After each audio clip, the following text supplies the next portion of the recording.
I'm on the beautiful par 3 15th. There's a challenging wind out here today, and challenging winds demand pure ball striking. I find the best way to be able to take your swing to the course is to have good swing keys.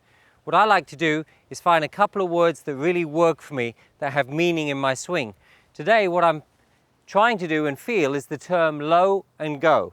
Now low, I'm thinking about my left shoulder. I want to keep my left shoulder low on the takeaway, low as I go back, and low at the top of the swing. So I want to maintain a really good angle here, and I'm going to tell you in more detail why. And go is just getting out of the way, keeping this left side moving, getting out of the way and getting all the way through it. And especially on a windy day, because what you don't want to do is have any stopping in your swing. You don't want to come into the ball and be trying to stay in the shot too much or keep your heel down too much. You want to be going and getting through. You want your body to move. If your body slows down in wind like this, those hands are going to take over, and I'll be hitting pulls and hooks all day long.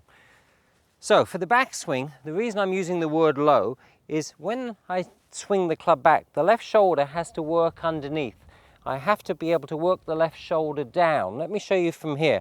If I swing back and I keep that left shoulder low, what that does, it keeps my arm across my chest, the left shoulder's down, and I'm right on top of the ball here. That's going to make it so much easier for me to get nice crisp contact with my irons coming into the shot. If my left shoulder raises up a little bit going back and I get a little high and a little tall, my shoulder plane gets too flat and I've moved up and away from the ball. I've come off the shot. Then coming down, I actually can't go. My hips will slide, my upper body's back, and I'm going to hit the ball fat or I'm going to hit it thin, but it's not going to be solid. Keep the left shoulder pointing down here so I feel like it points down right between my toes and just stays there as I turn. So I'm rotating and turning, but the left shoulder is underneath the chin. Jack Nicklaus used to talk about keeping his chin up so his left shoulder could go underneath. So understanding the value of the thought of the left shoulder, and what happens is the left arm then just beautifully works across your body at the same time. So it's amazing how I can technically do all those things with just one word, which is low.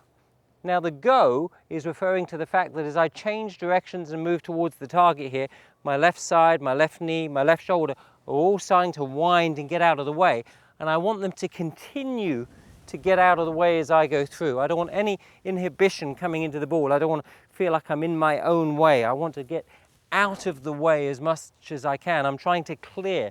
So go is just a freedom of expression, sense and word that really works for me. So let's give it a try. Say it's a good breeze here today, a nice stiff breeze, requires a very solid shot. I've got to strike it, flags all the way at the back of the green. So low, left shoulder down, go is get out of the way and keep moving and turning through the shot. Okay, let's see here. Low and go.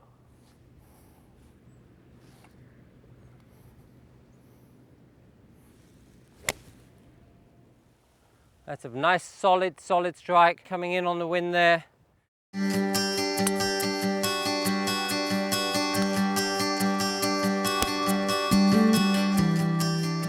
Try to figure it out on the range, stick with it, even write it down on your scorecard just so that you can remember what it is.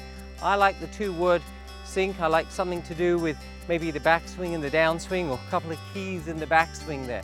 I felt as I swung back, the left shoulder stayed low and underneath me going back, and coming through, it was just a continued motion. I unwound all the way, which is go.